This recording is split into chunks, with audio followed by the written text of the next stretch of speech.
I got a call when Justin got here for Mrs. Claus about a bobcat that had been seen on the side of the road vomiting in Port Charlotte, which is 2 hours away.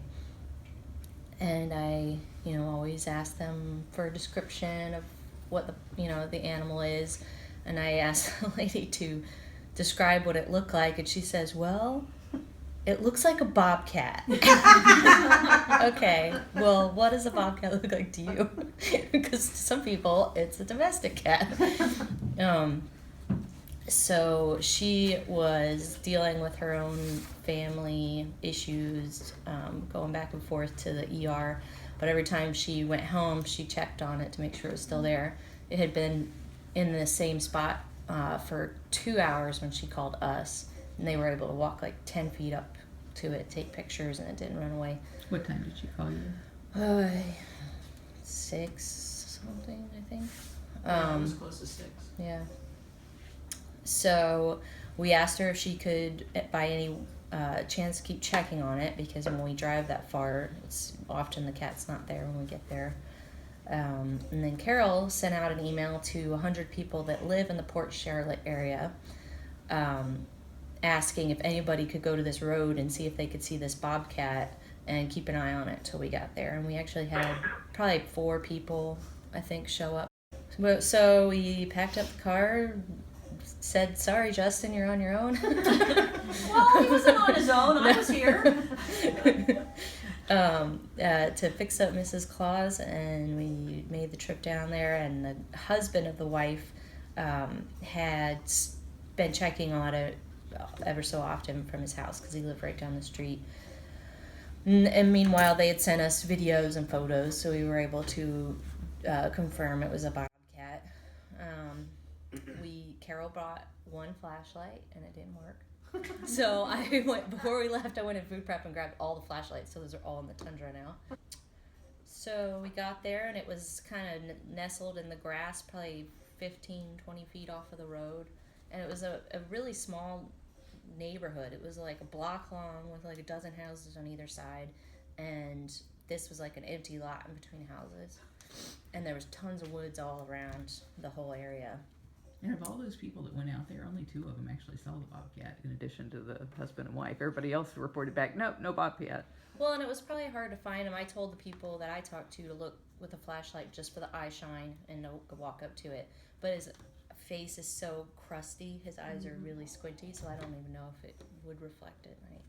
So we got there, and he was in the grass, and we got the nets and the carriers out, and I had Devin and Martin line up along like kind of where the road was. The bobcat was here. They were lined up here with the guy that had been watching it, and I came around behind the bobcat to sneak up on it and net it. Carol was here, and it was in this like sawgrass that was totally dead, so it was super crunchy, and every time I made a step, it was like, so I had her like shuffle her feet, so I'd make a step and she'd shuffle her feet, so he was like he didn't know which way it was coming from, and it took forever to kind of sneak up on him, but I got really close, like probably 5 feet, and was able to net him. And man, you were moving in such slow motion, it was just... At one point I was like on one foot, and I couldn't put the other foot down because he was looking at me, and I was just kind of like frozen in the air with the net. But I had gone over all the techniques for netting with the guys before we got there. They knew the whole double net thing, and my net didn't even like hit the ground before they were like flying through the air like ninjas and had both of their nets on it. So we had 3 nets on it, and then we were able to shift it into the carrier really easily. Justin got to finish Mrs. Claus, go home, have dinner, come back. And we did x-rays. He doesn't have any broken bones. He's got a stomach full of rabbit right now. You can see like the little teeth and the ribs and everything from the rabbit. He's got really disgusting, terrible, horrible mange that's so bad his skin's all infected, so it's all red and oozy and sticky, and I thought Jamie was just going to pass out just from that, holding his head. We touched. His It was so gross. The whole back of his neck was just covered in like scabby, oozy mess that was really chunky and solid. Like it felt like this, the back of his neck, super hard. Yeah, I just had bad dreams about it. He also had been shot in the arm with a BB.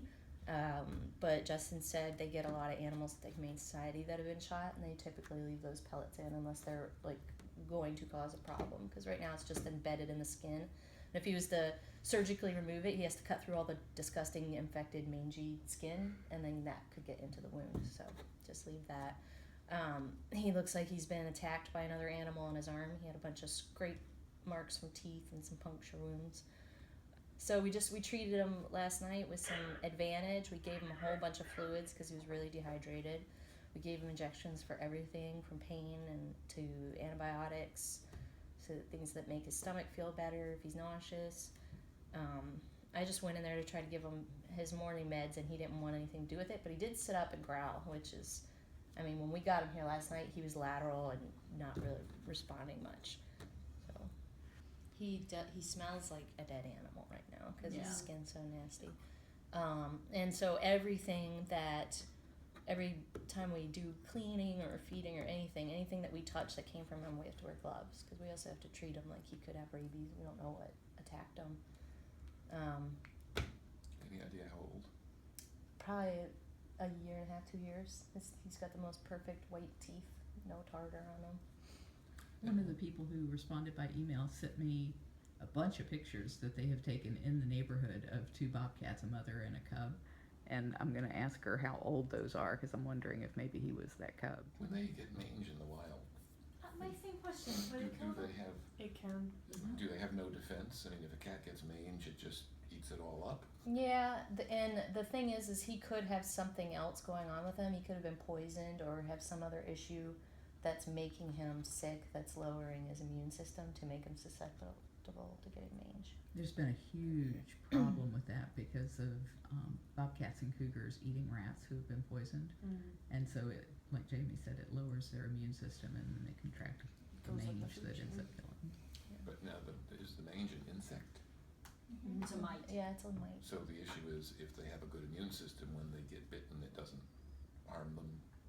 And they probably clean themselves more and, do a lot more things that would kill the mites, swimming and stuff like that you just don't feel like doing They if you're can get dying. small patches and still be fine, but if they have like a massive infection and they lose their fur, then that can be a really big problem, especially if they're somewhere where it's cold or they're in nasty water and then something else gets into that skin. But yeah, wolves in Yellowstone have died from mange, so it can actually be a problem. Well, that was our educational part of the staff meeting this morning. Thank you, everybody.